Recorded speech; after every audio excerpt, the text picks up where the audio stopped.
So today I'm going to be talking about gene therapy, the future of combating disease. Don't worry, I'm not going to go too much into the science because I don't think anyone wants to hear about science at 6:15 in the evening, to be honest. But what I want to do is just give you like an overview of sort of what it is, like some of the basics, and then kind of like some of the problems and ethical things that's sort of behind it. So yeah, so I want to make this kind of quite interactive. So anyone in the audience recognise the guy on the left? No genetics student should know this. I'm a genetics student. I don't know. Wow, okay, fair enough. Well, this is Jesse Gelsinger. He was part of a gene therapy trial back in 1999. He had a genetic disorder that basically meant that he couldn't break down protein. So it's normally fatal, but he had a milder version, so he obviously survived into young adulthood.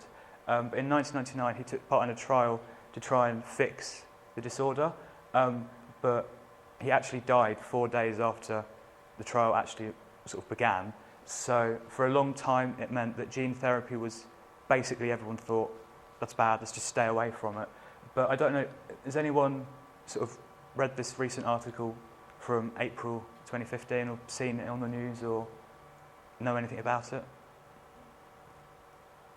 Ashley, know anything? Yep, Chinese scientists modified human embryos that were viable. Wasn't particularly successful, but it's first step using CRISPR-Cas9.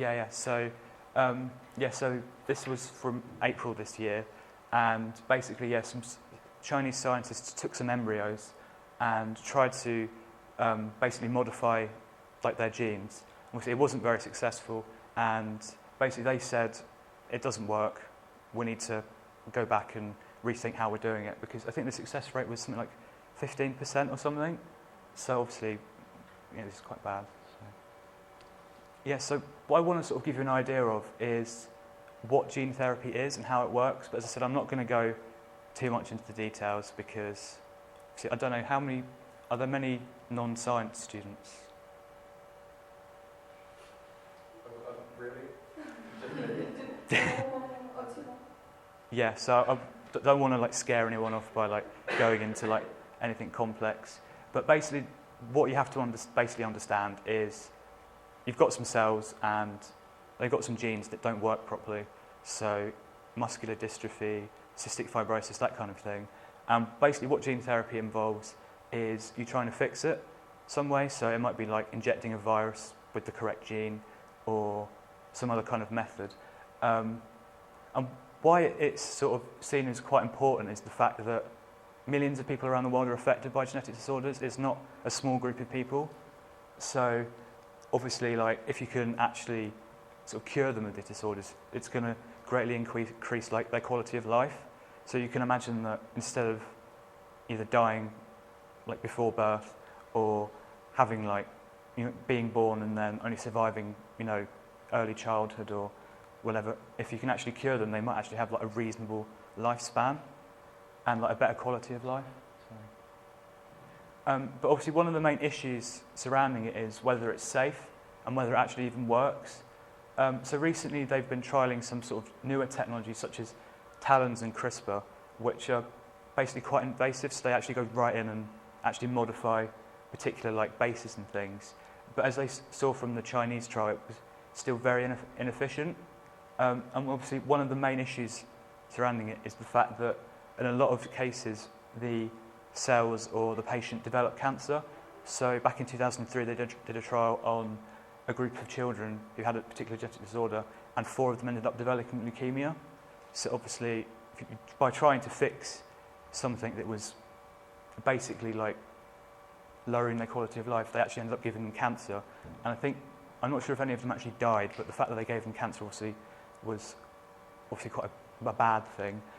And obviously, as well as that, there are quite a lot of sort of unknowns.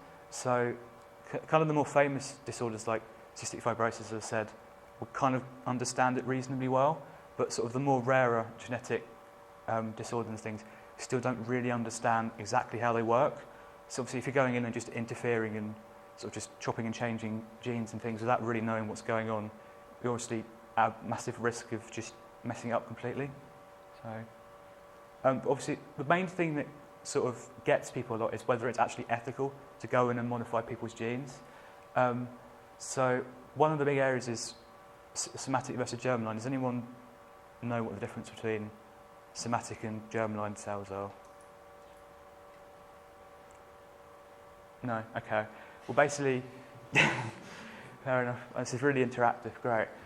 So basically, somatic cells are your own body's cells. So, you're a fully formed human being, and it's your body cells. So it could be like your liver, your brain, your heart, that kind of thing. Whereas germline cells are like your sex cells. So obviously the egg, the sperm, and obviously if you've got a patient who's 40 years old, has a problem that involves their liver, and you go in and try and fix it, as opposed to you've got a patient who is going to pass on a genetic disorder. There's a kind of a thing whether you should. The kind of issue is whether you can treat the first patient because it's not going to affect anyone else, or whether you take the risk to treat the person and then possibly have the effects passed on to their children. So there's quite a lot of sort of ethical debate about whether it's sort of ethically all right, because obviously you've got an unborn child, they've got no say in whether you modify them and things. But from this poster you can probably see what the main fear is, like this idea of eugenics. So obviously the biggest example from like recent history of like eugenics is probably like Nazi Germany and trying to like develop like the best basic people. But basically the idea with the whole eugenics thing is if you can modify like people's genes, maybe you're going to end up doing it for like the wrong reasons. So you might modify their hair colour or their eye colour and things like that. One of the issues with that is obviously we still don't really even understand how to do it with genetic disorders. So whether it's actually an issue at the moment is sort of still up for debate. And then finally, sort of the final argument is whether it's playing God. So obviously there's sort of a religious side that says this is against my religion, you shouldn't be interfering with like modifying people's genes and things. But on the other side there's the argument that says, okay, that's your religious belief, but should it affect what other people who maybe don't share the religious belief, like should it actually affect them? So basically what can we learn from sort of the whole idea of gene therapy is that like a lot of areas of science it's really complicated, and like the ethical like considerations behind it, obviously it's difficult to sort of think through the ethics, because obviously everyone's going to have their own personal opinion, but then there's also like whether you back it up with science or whether it's just I don't think that's right because I just don't think it's right, and whether like where you sort of make the argument for that. So